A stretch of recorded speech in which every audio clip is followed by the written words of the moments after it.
Hello, hello. Welcome to Montage tests. We're going to be designing a few of them today in this stream. Just a couple of them. I realized after I started the stream that I only have two of them in this adventure, and I was reading through it again, and I was thinking, I think two's probably right. I think doing too many of them would be a little much. Uh, Yeah, I think probably just two is good because otherwise I would be doing two montage tests back to back. I don't know if I want to do that. I think you do one thing and you move on. And you do a combat or something in between, and or a montage test, then combat, then negotiation or something like that. Uh, give a little variety. Um, but today, ooh, hold on, let me post on the Discord. Hold on. Post there, boom, posted, and then also blue sky, boom, posted. There we go. Let people know. Let people come in and let people know. All right. First, I want to give an update on the channel. Next week, we are doing the final episode or episodes, I haven't decided, of the Delian Tomb. Either it's going to be episode 9. The ninth episode is definitely going to be on Wednesday. We have taken a couple weeks off of the sessions, and now we have caught up with the release. So on Sunday night, we will be recording the last session, and I have no idea how that's going to go. It's going to be a lot of combat, I would imagine. But I've told them to told the players to come up with epilogues for their characters, so we'll see how that goes. So yeah, that's Wednesday. I'll have a very, very quick turnaround for that episode.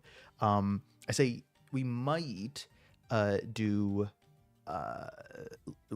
episode 9, which is what I have so far, in the aftermath of Lady Cornelia. Spoilers. We might do just the rest of that session because we kept recording after that because we stopped in the middle of that fight. If you hadn't noticed, Fawn, who plays a variety of characters in this campaign, is swapped out for Nomad again, playing Kale, like a part way through that fight. Because we recorded on 2 different nights, and so I thought that was a good moment to end it right there, as they, however it ends. I don't want to spoil it for anyone. So we could do the rest of that session as one episode, or we could lump it in with whatever we record on Sunday. I'll know more on Sunday night, but if we do 2 different episodes, then the final episode, the final one, will be on Friday. So we will get, regardless, the Delian Tomb will be done next week. And then we move on to another one, which will be very fun. I was just looking at the schedule. I have a spreadsheet for all of the schedule and everything. And we recorded this next one back in April 25th to May 9th. We recorded that next one. So it's been a while. And that one will release in some form or fashion the following week. I don't know what I want to do with it yet. I might go crazy with it and release the whole thing in 1 week. I don't know. I want to test different ways of doing releases for things. I want to do different things with it. But it also depends on my own schedule for editing it. Still have to go through that whole process, obviously. And then after that, we also recorded another one, which will be the sequel to The Cave of High Weirdness, called Toads. And it stands for something. It's TOADS, with periods there. It definitely stands for something, and it's you figure that out in the first episode. But that one's really really special, and I think um, it might be my favorite adventure I've ever run. I think so. I've ever been a part of, certainly. Yeah, yeah. It was a lot. It was a lot of fun, and it totally took a totally different turn than what I was expecting and what I had prepped. Which it just goes to show you how TTRPGs go and running them, right? Yeah, for instance, this War Dog adventure might get all thrown out the window. All this prep might get thrown out the window if the heroes want to do something else or want to go down a different avenue with it. So who knows? But back to this. That's all next week and the future and way beyond. But for this one, this is probably going to be the next adventure I run or the one after next.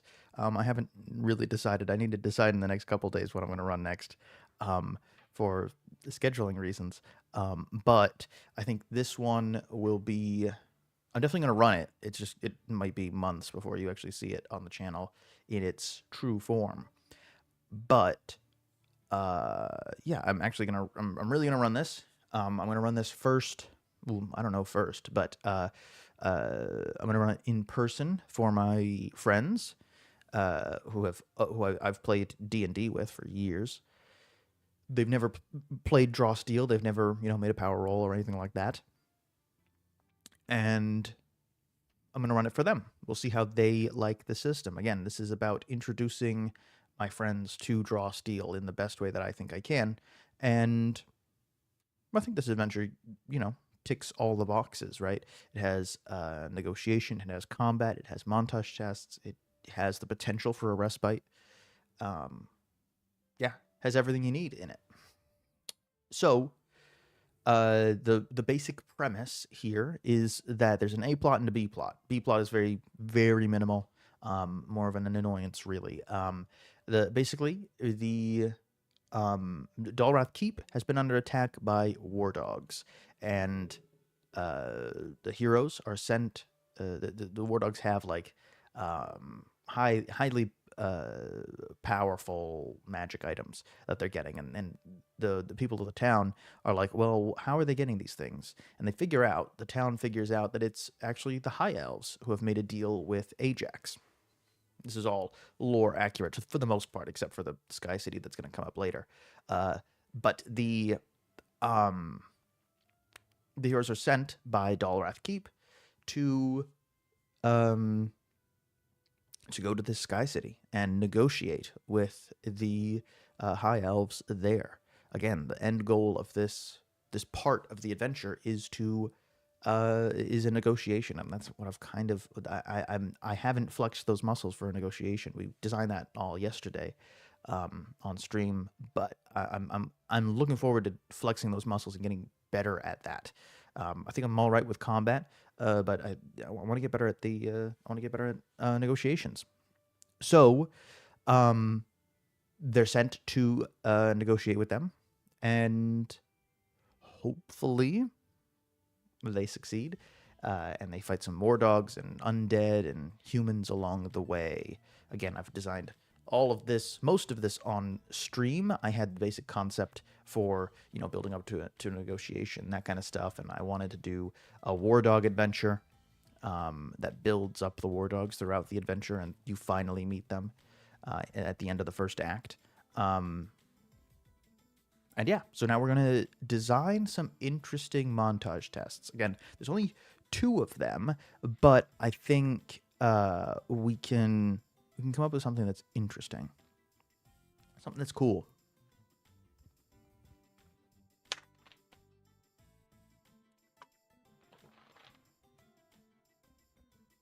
All right. So with montage tests are basically, as the name would suggest, it's a montage of all of the heroes at the table coming together and doing something cool, achieving a certain goal. Like for this first one, it's going to be them playing a game of crowns and knaves, a game that I made up, a game of dice and cards, right?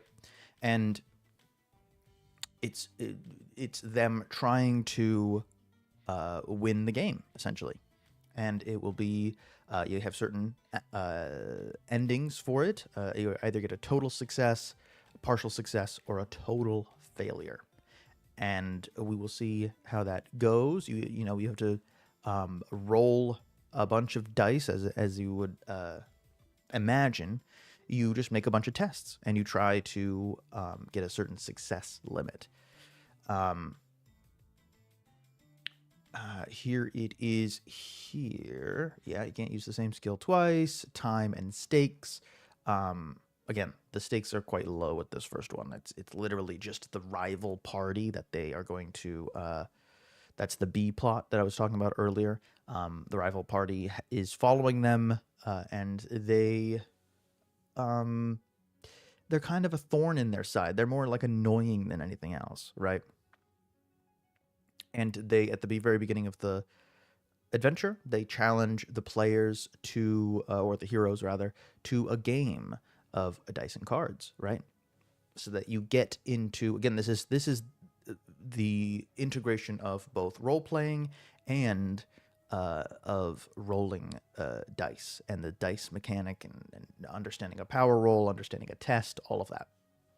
That is very important to get through to the players instantly. Sorry.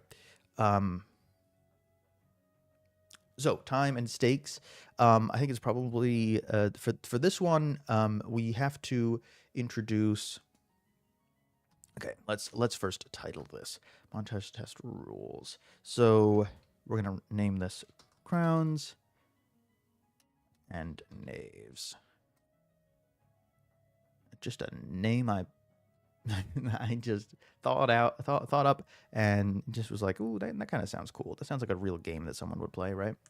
I don't know what it is. I don't know how you play it, but I imagine crowns being like, you know, a certain type of coin or a certain type of result on the die, and then knaves, it could be like a knife or something. You know, I imagine it with weird dice and cards. You know, if they're going to be throwing cards around. And I specifically made this so that it's dice and cards. When we think about gambling in our fantasy role-playing games, it's usually like, if it's a game of dice, then you limit, they each come with different limitations. If it's a game of dice, if it's a game of cards, if it's a game of luck or something like that, you instantly limit how you can interact with the game, how you could cheat even. And so I said, why not just have both dice and cards? So we don't have to worry about how the game is actually played or anything, because we are playing a different game, and the scope of the game is not that narrow, right? So crowns and knaves. What I want in this scene is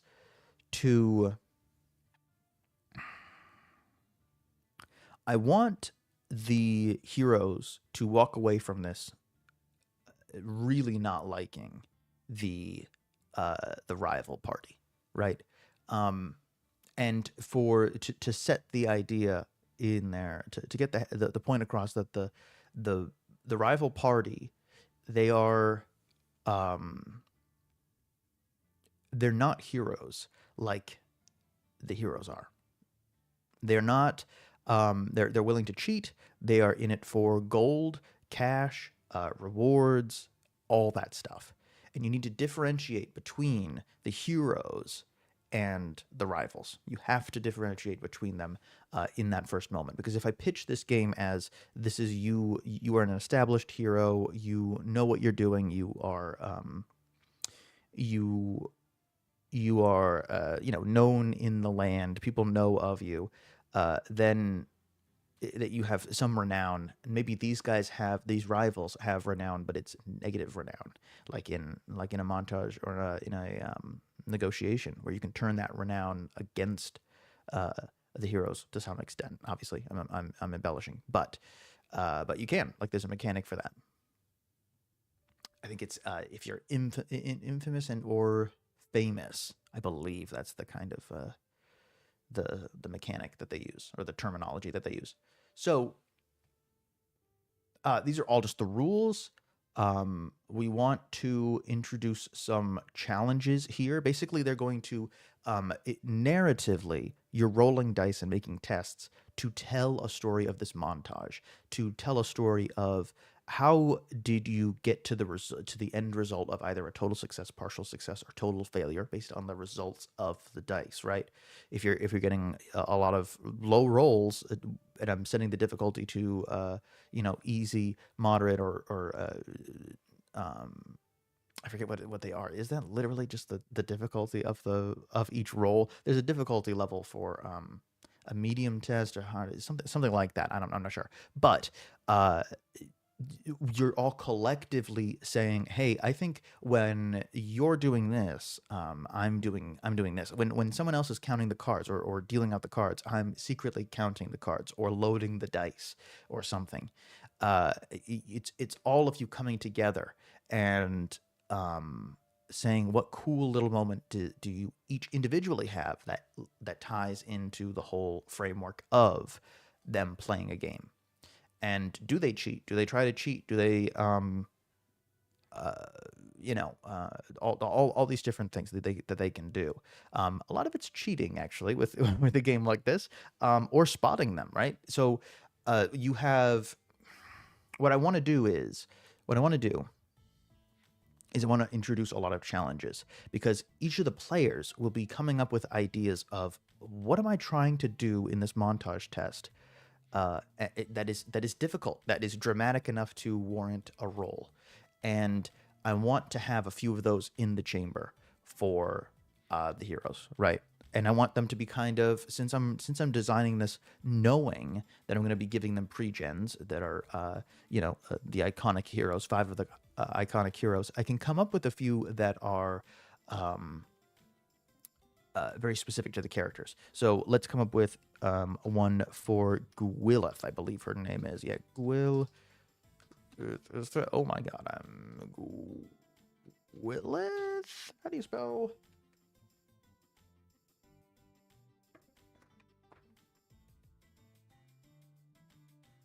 Gwyleth, yeah, that's how you spell it. Nice. All right. So Gwyleth. Let's just get Sir John. Let's get all of them in there.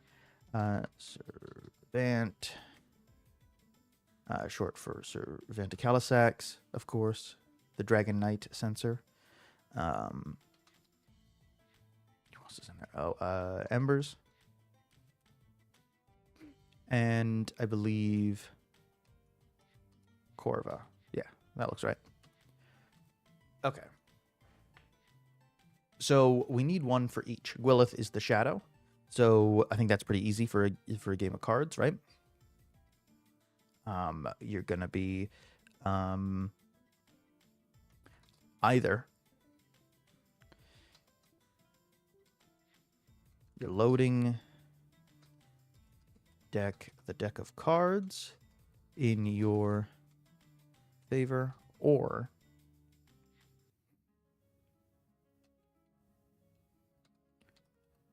you're looking out for the rivals doing that. Doing the same. You think about someone who's really, really good at that, right? Someone who's good at cheating at cards and sneaky enough, stealthy enough to do that. You know the tells, right? Sir John is a tactician. So maybe he's thinking about when exactly is the right time. He's doing all the equations in his head. You see all the equations in front of his face. That kind of that meme, right? And he's thinking about, like, okay, what is the optimal way to play and to bet, all of that. So maybe he's actually counting cards. He's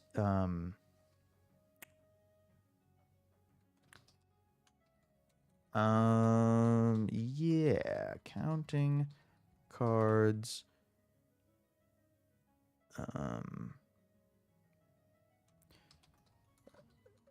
Taking the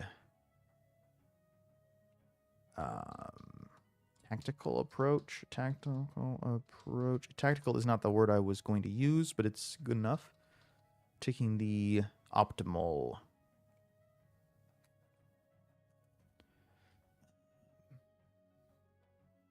Making the optimal moves. That's what I'm saying. Making the optimal moves at the right time. Sir Vanticalisax is the censor. He's like the paladin basically, and so he puts judgments on his enemies.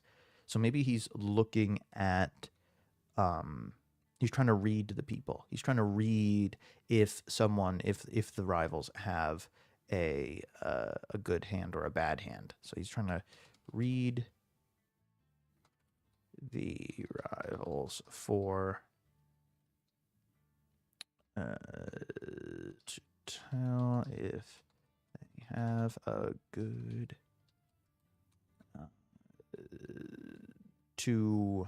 just be simple. Spawn.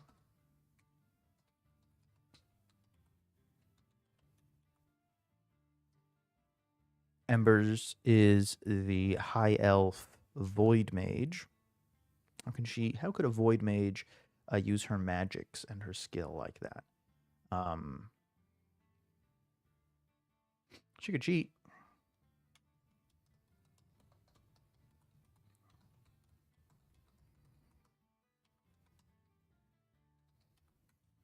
Else's hand. That could be cool. Yeah, you're using your teleportation magic to just swap two cards. You get a card you don't like. Okay, just swap it for another one, and you put that card that you just got in someone else's hand. That's cool.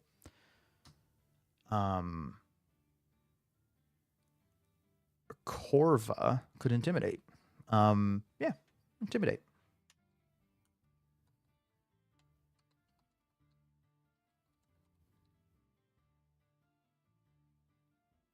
Distract them with distract the rivals with intimidation.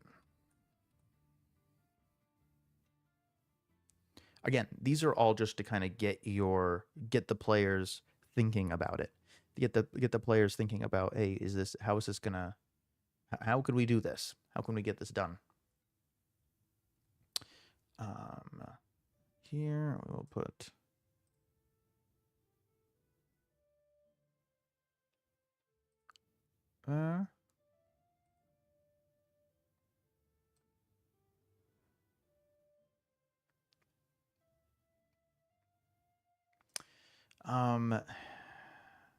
so that's all trying to get them, into the mindset of how the montage test works. Yeah. So these are examples, right? These are examples. Let's put them like that. Now we probably want to put the montage test rules.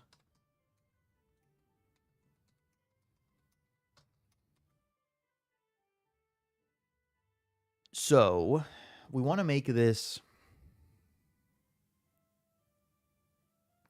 We do want to make this fairly easy for them to do. We don't need it going into a second round. Usually montage tests take 2 rounds to do it. You have 2 rounds to get X number of successes before you get X number of failures. You can see it right here. The difficulty is based on this chart. So it's going to be an easy montage test. I'm not going to tell them that it's easy, though. You need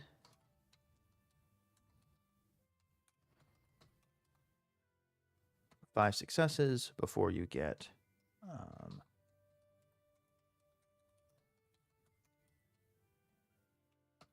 5 failures. Again, just putting the basic notes here for the rules. No, can't use the same skill twice. Easy. There's a lot of skills in this game.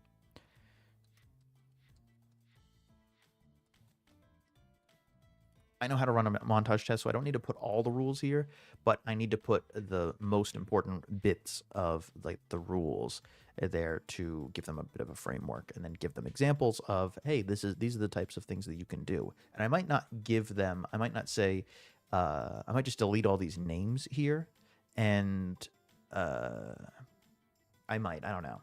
It might be useful to say, hey, Embers, you like people, the players aren't used to playing like a teleporty mage, so they don't know exactly all that Embers can do, especially in the first opening moments, right? I've only just asked them what their character looks like, and they've had a few rivals to interact with. So they don't really know the character sheet all that well. This is they're literally, I think, their first time looking at the character sheet and saying, okay, I understand what's going on. It could be the game can be a bit complex, but I think this is kind of a good dipping your toe into the water, uh, introductory sort of level to it.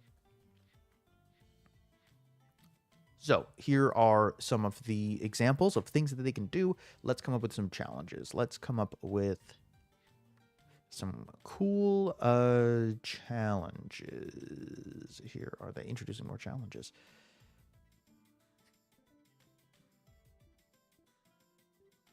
Yeah.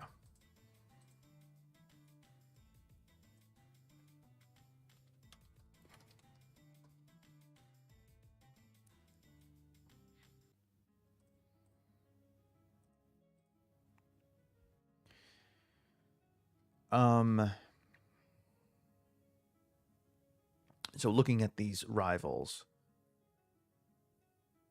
we have a devil who's their leader, and I believe a tactician. Then we have Cyric, the Shadow, Cyric's Shadow, Bancroft Two-Buckle, a polder who walks with swagger and attitude, a silver coin dancing in between his fingers.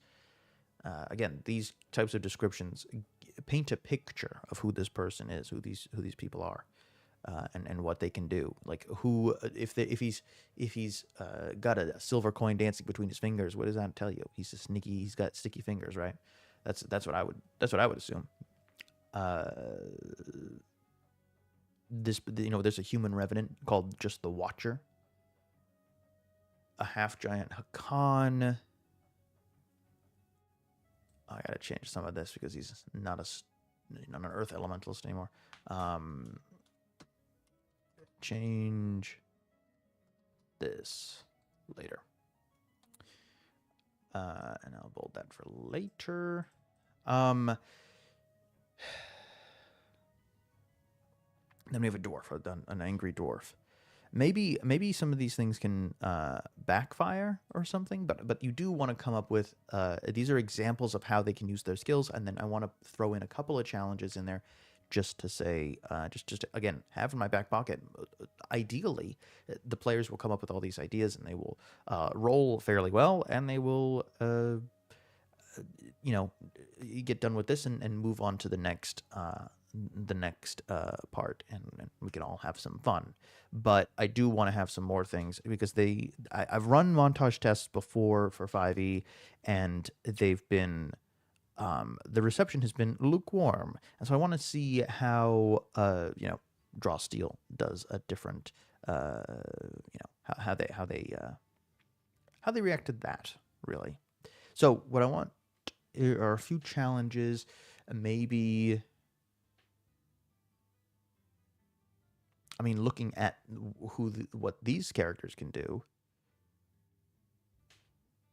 Yeah. What can the rival party do?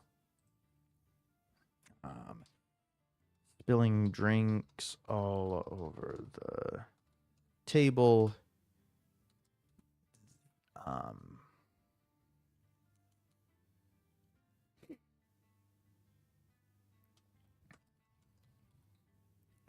The shadow, through spilling drinks all over the table, the shadow can steal part of the prize pot.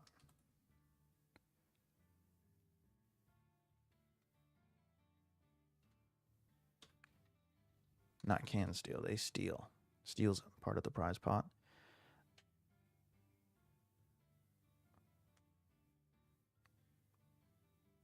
What else? What else? Oh, okay. The elementalist on their side, on the rivals party, in the rival party, is a green elementalist. So maybe one of your cards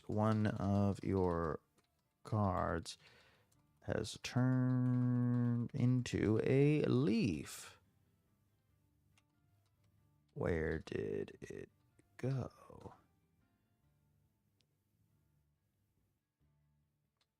Yeah. Okay. Next.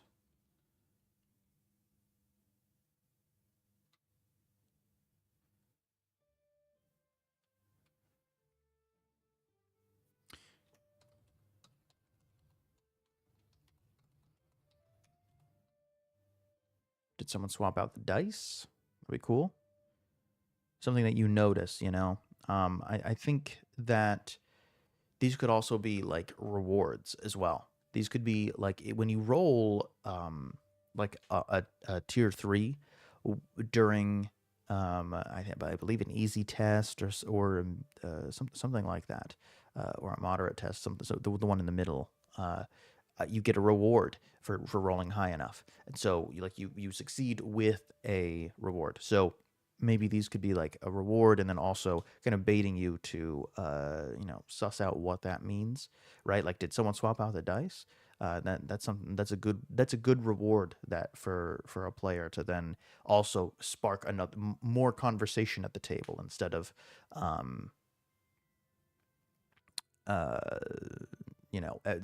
that lull again afterwards of like, hey, I don't know what do I do, but now you're like, oh wait, hold on, did someone swap out the dice? And you make another roll or something like that. It's a conversation, unlike all tabletop RPGs. Did someone swap out the dice?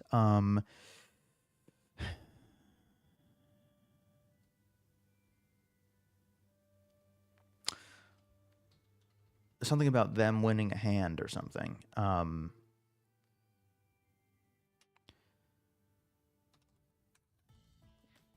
rivals win the hand.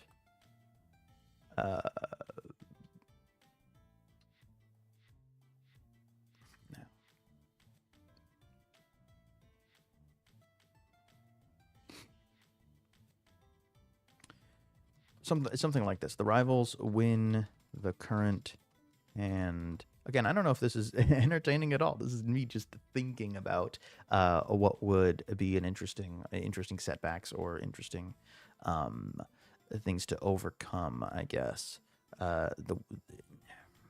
In a gambling game. I don't know. The rivals win the current hand,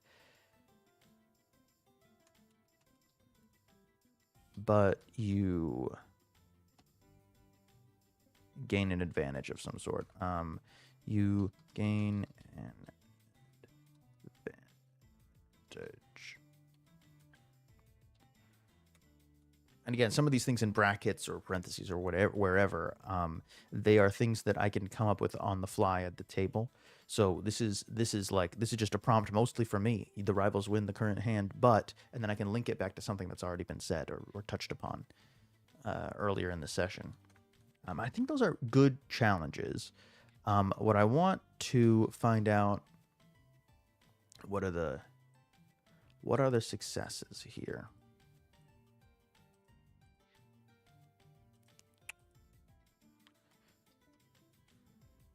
Total success.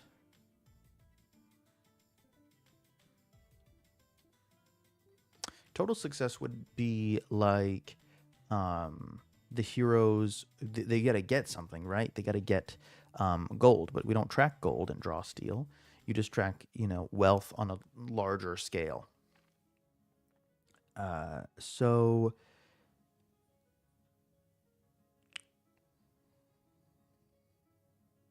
maybe the rivals put up a horse or something. They're so confident that they put up like their horse. That'd be cool. Yeah, yeah, yeah, yeah.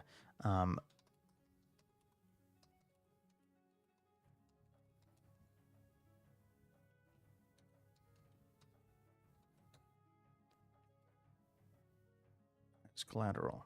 Um,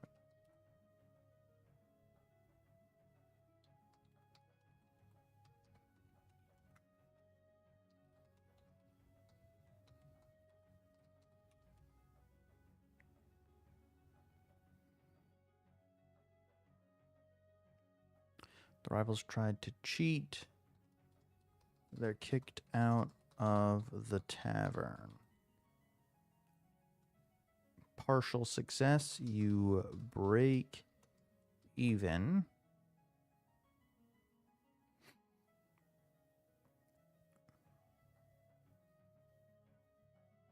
Yeah, you break even. Hmm.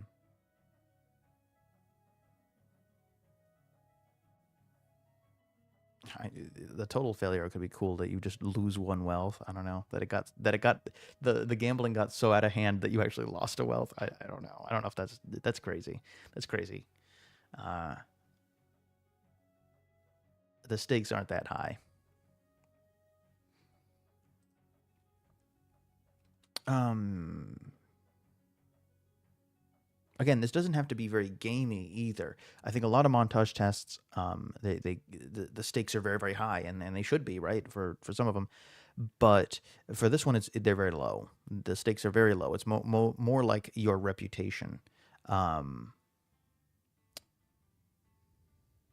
yeah, it's more like your reputation in that moment in that tavern with that group, that very specific group of people. So, yeah, maybe I don't know what a total failure would be. Maybe you owe your rivals a drink, a round of drinks.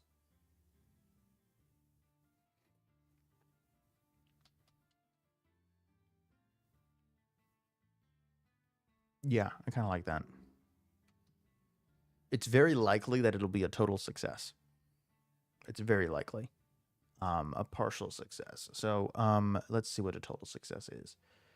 Um, if the heroes earn a total success, they achieve what they set out to do without complication. For instance, if the heroes engaged in a montage test to cross a desert and reach a city before a tyrant's army arrives there and levels the place, a total success sees them arrive at the city gates with plenty of time to warn people of the impending assault. The heroes earn one victory and they achieve total success on an easy or moderate montage test and 2 victories on a hard montage test. Okay, cool.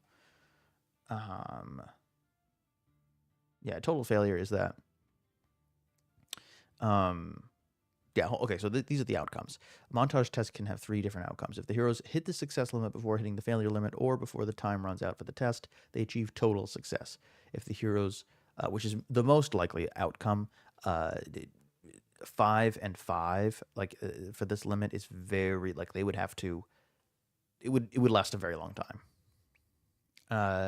If the heroes hit the failure limit or time runs out, and if they've achieved at least 2 or more successes than failures, they achieve, they achieve a partial success. If the heroes hit the failure limit or time runs out, and if they don't have at least 2 more successes than failures, they suffer total failure, which is bad, but should be prepared for just in case.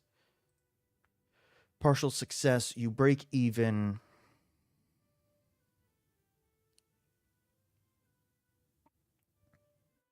Hmm. Yeah, I think you break even. That makes sense. You owe your rivals a round of drinks. Yeah, yeah. I don't know if the second one. I'm gonna put it in brackets just in case. I'll feel it out in a moment.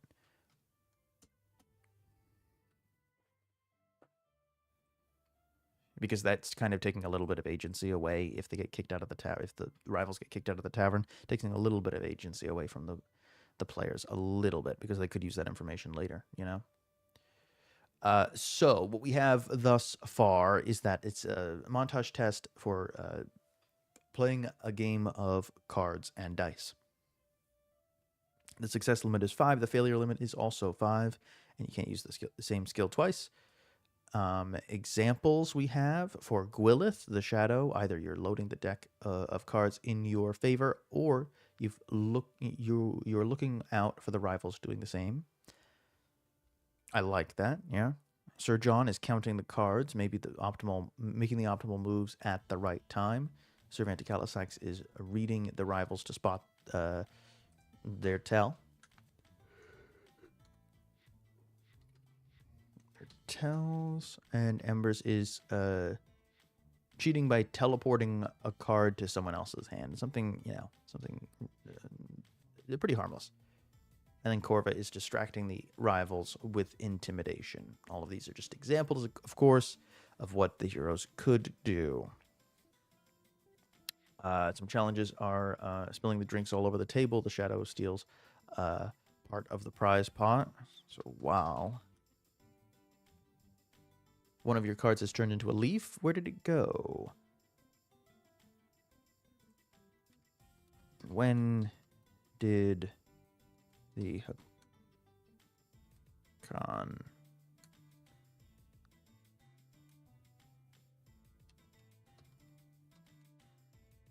that many cards? And when did the Hakan get that many cards? Did someone swap the dice? Is a good question. Very open-ended. And the rivals win the current hand, but you blank. You get to gain some kind of advantage. Is the point? Okay. Total success. The rivals put up a horse as collateral. You now have a horse. You now have one horse. The rivals try to cheat. They are kicked out of the tavern.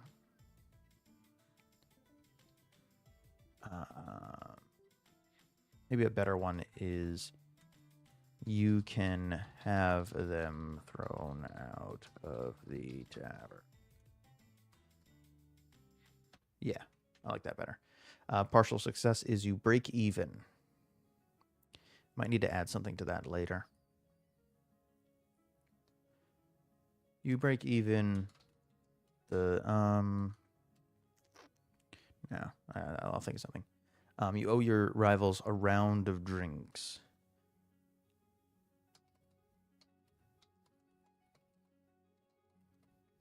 They're very smug about it. And then, of course, the rest of the adventure, kicks in. The city is under attack. Blah blah blah. They fight some zombies. Then they are sent away, and sent away to the High Elf Sky City. They have an interlude with some polars. They find a town in ruin and fight some of the Black Iron Pact, low-ranking members of the Black Iron Pact. They kind of act like stormtroopers a little bit. Now, during this fight, one of the outcomes is that the Black Iron Pact they're trying to alert the Hawk Lords of trouble in the area. And so if the heroes don't catch on to this, and this is during the combat encounter, if they don't catch on to this and they let this happen, if they let them ring the bell or whatever it is that I put in there, then the Hawk Lords will descend upon them, and now they have to outrun the Hawk Lords and make it to the Sky City. So I think this one will focus on like running and obviously running and stealth, being able to be fast, but also untraceable. So let's see.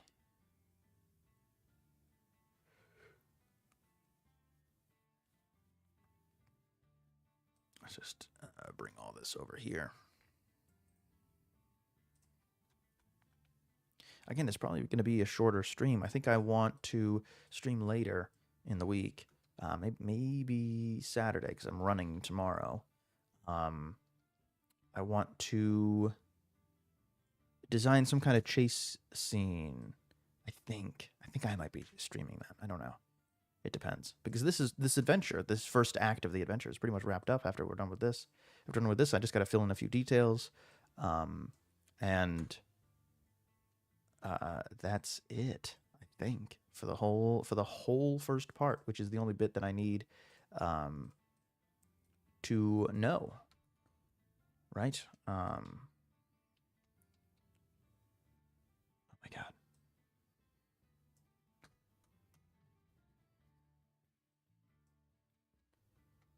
Okay.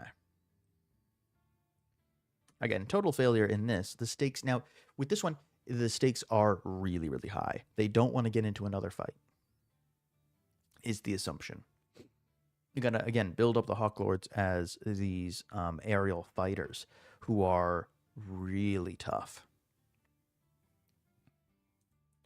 So, I think we need to kick it up a notch. I think it's got to be a 6-4. Yeah, a moderate difficulty. 6 and 4. So this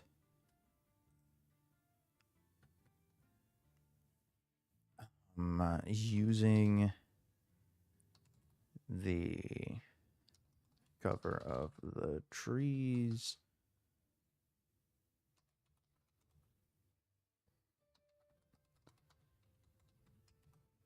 Move among the shadows.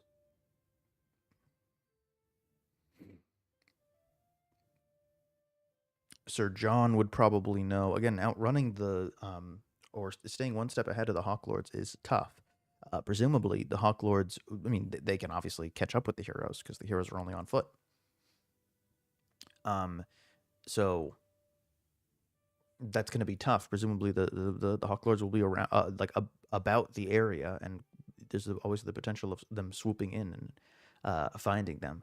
I think of like Frodo and Sam trying to outrun that little dragon thingy from the in the Two Towers, that kind of stuff.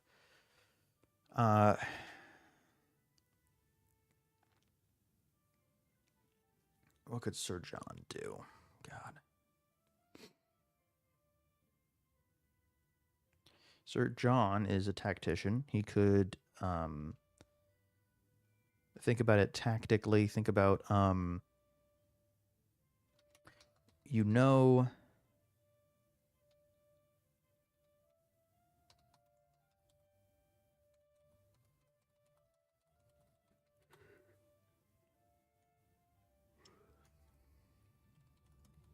where the patrol routes are in this area.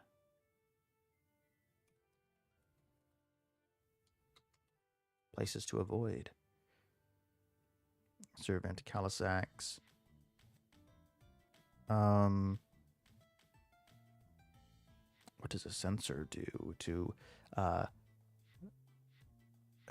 maybe a prayer? That's more of a conduit thing.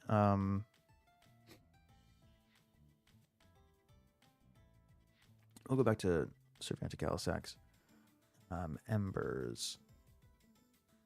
I mean, Embers could just teleport. If someone looks like they've been caught, you teleport them to cover. Corva. And I mean, endurance, right? Endure the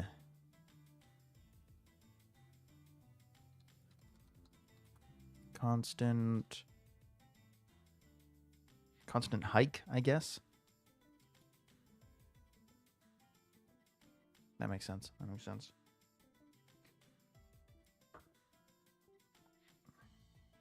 Serve anti-Calisax. How can they? I mean, I think he's kind of like a knight in shining armor. How does that knight stealth? I'm not sure. And how do you make that make sense for the sensor?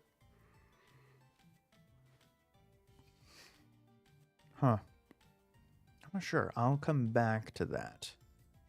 Some more challenges.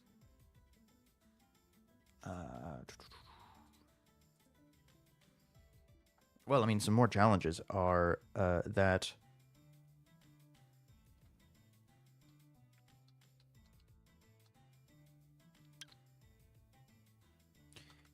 you scare. Oh, no. It's there's an open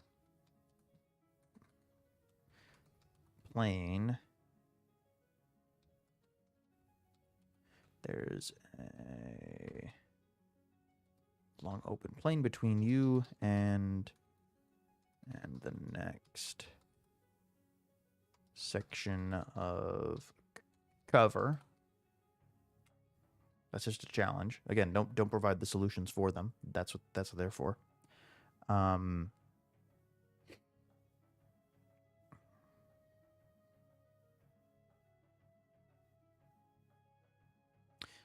Someone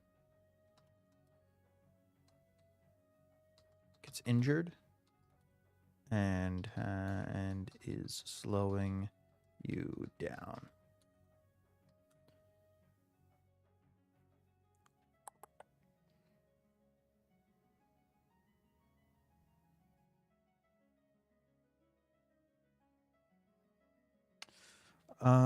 Someone gets injured and slowing you down. What else could happen on as you're sort of trundling through either forest or all that?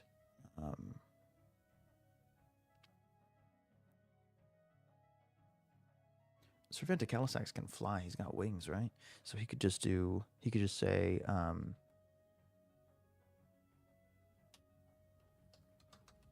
flies. Again, this is not going to be put so eloquently like it would be for an actual product. This is just me getting the idea down. Flies of the clouds to see where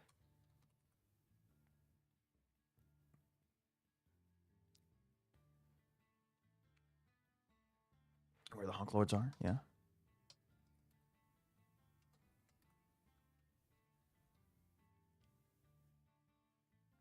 Someone gets injured and is slowing you down. What else could happen? What else could happen?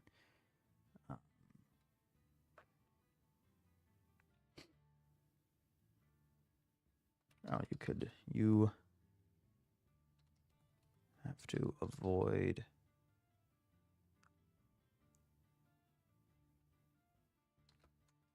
some animal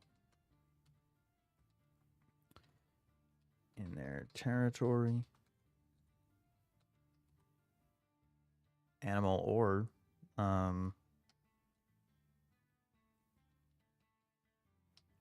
human.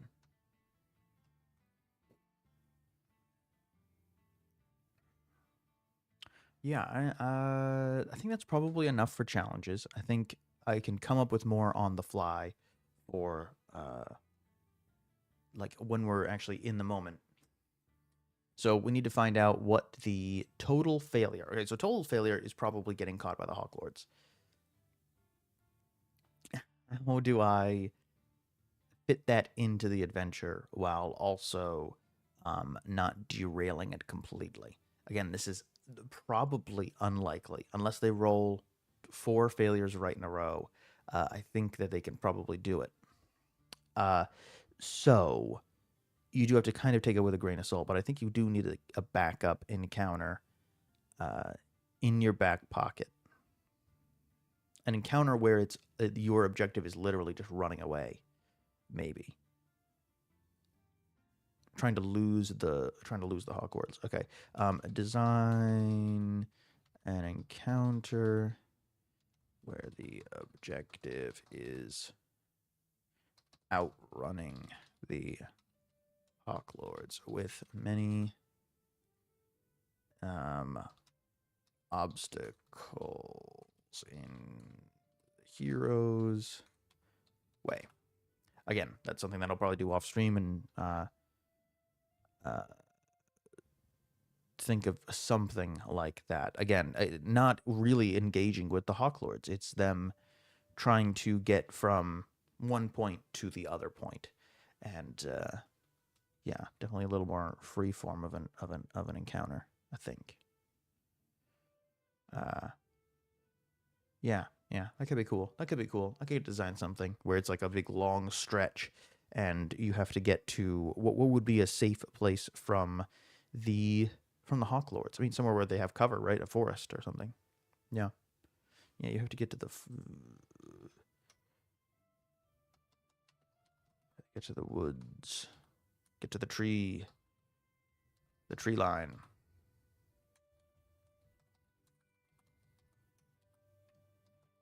Quick. Total success.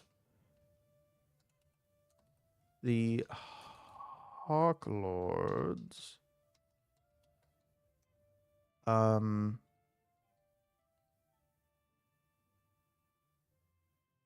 Oh yeah, lose sight of you, and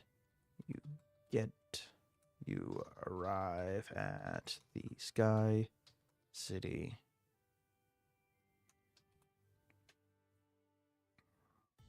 Yeah. Without fighting them. Partial success would be they finish with only a couple. Okay, okay. Maybe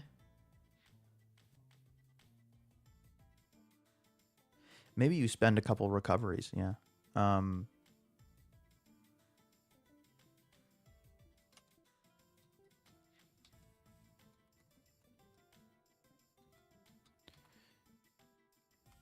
Get spotted by the Hawk Lords and have to push to make it to the Sky City.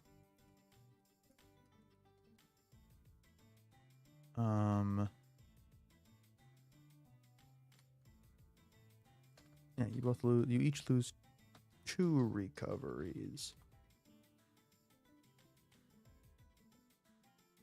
Yeah, I think that's cool. I think that's good. Again, it's going to cost them something. And again, in my experience, you don't often get the partial success or total failure. You really don't, because you just, I mean, usually you don't hit the limit. You don't even touch the limit. And they usually have really cool bonuses, like baked into their class or something, you know. And they're using their best skills. And you can also tweak these numbers, by the way. You could have a 7 success limit, or you could do like a 10 success limit or something. Oh, hello, Thomas Rodriguez. Like the idea initially, but then it seems like it's the same. It equates to the same thing as having a combat. Yeah, it does kind of lead to the same thing as having a, why not just get to the point and get to combat? I had the same idea. I also thought that maybe they're spotted by the Hawk Lords and they're able to get away, no problem, but the idea is that unbeknownst to the heroes, the Hawk Lords are going to go report to the War Dogs or something. Maybe that's it. Maybe they don't really know what the failure is. And this might slow down the adventure if I have another whole combat encounter that's about the Hawk Lords and running. I think the Hawk Lords need to think. They're smart. They need to think tactically, and so you will have to assume that the Hawk Lords and Ajax knows what the heroes know and what the heroes are generally up to. So yeah, maybe.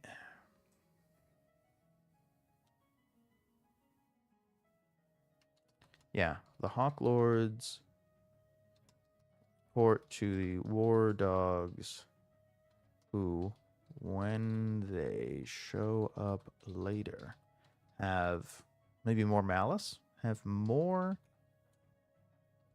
Malice, or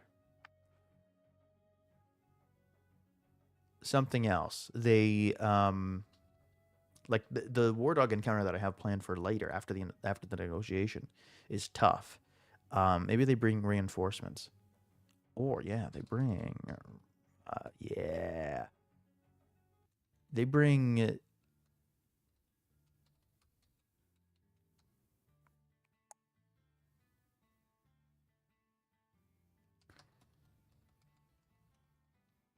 more minions. It's a tougher fight later because they failed this montage test. Yeah, I like that. Oh yeah, and you spend 2 recoveries because of course. Yeah, I like that. I like where I landed on that. It was a good idea. So then after that, they arrive at the city and they meet who I think is no longer going to be a high elf. I think it's going to be a woad elf who's there among the high elves. And this woad elf gives them advice because they like the other woad elves in the woad and in the other forests in the area. They don't want to see the high elves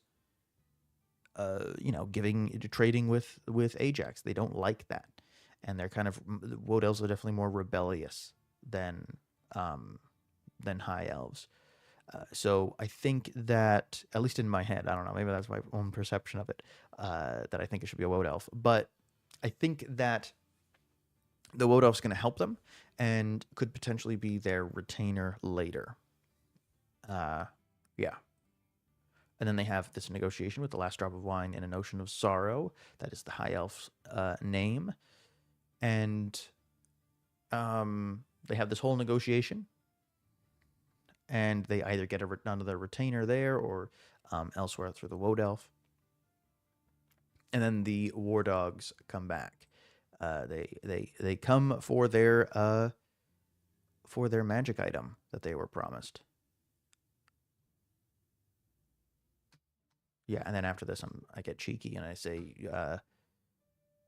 I give them 2 victories to tempt them to carry on and not take a respite.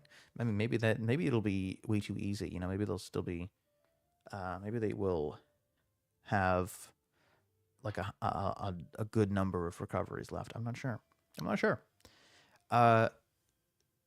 They could also take a respite here, and then they get rewards, and then they go back to the town. But as they leave the Sky City, they run into their rivals. And the rivals is a whole rival party. They want whatever proof it is that they have, that the heroes have, that the negotiations went through. They want that proof, and so they're gonna fight to the death for it, or maybe to the to until they're outnumbered or something like that. Yeah. But I think the heroes are going to fight to the death. And that's sort of the end. That's the end of the adventure, because you fought some war dogs and you fought some rivals. And then who's to say what happens? If I when I run this for the channel, I'll have another part 2 where we go back to town and there are dwarves that are taking them prisoner and slaves. So we will get into that, and then they have to find the war dog keep, which is a laboratory on wheels, like a steam engine type of deal. Yeah. But just for my friends in person, that's what I'm going to run this just until the end here, until the rival party fight, resolve that B plot. But yeah, that's the adventure. I'm mostly done with it. I think I might. I don't know if I'm going to stream for coming up with the chase scene. I don't know. I might. Fleshing out a little bit more of this adventure. But I think this is done. I think this is in a really good place. I feel like I know the adventure well enough. I have a few cool encounters that I've figured out. That introduce them slowly to the game, and yeah, I like this. I like this adventure. You get some undead, some humans, war dogs. I like it. Rivals. Yeah. So four combats. Again, that might be a little much for. I told my friends don't tell them, but I told them this is gonna be a one shot. Might take 2 game nights. I'm not sure. It might because it's a lot. It's a lot. Again, trimming all this stuff down. Want to make sure that I keep them engaged, get them role playing, and get them talking about their characters as soon as possible. And cutting this down will significantly help that. While it sets the stage, it should be cut down quite a bit. But I think it's a short stream, I know, but yeah, I think that's probably it. Go watch the Delian Tomb. All that stuff. I got so many other live plays on the channel. You could see the development of the codex, even just in the Delian Tomb episodes that we've recorded and what we've put out. You can already see that, and you'll see that again in the Danger Room episodes that we've put out, where we're running through just one simple combat and showing off what the codex has to do what updates they've had. Really fun stuff. And if you want to see how the war dogs are like in combat, there's one that has the war dogs in it. It says the war dogs in the codex or something like that. And we play with Jordy, who is one of the senior designers on the game on Draw Steel. That was really, really fun. He gets really into character, which is fun. But yeah, until next time. I don't know when the next time I'll be streaming. I don't know. I wanted to say Saturday, but I might be doing a lot of editing on Saturday, so I'm not 100% sure because next week is very, very busy for me. So maybe Saturday, but it probably won't be the thing that I thought it was going to be. It will probably be something else. And then next week I want to stream, and I want to do kind of a review of the Delian Tomb adventure, kind of a review, half review and half like a retrospective of how I ran it, and what I would do differently, that kind of stuff. So I have to compile some notes on it, and again, I have to also finish running the adventure before we do anything like that. But yeah. Until next time, I don't have a sign off, so just take it easy. Have a great rest of your day, morning, afternoon, night, whatever it is. And thank you so much for watching.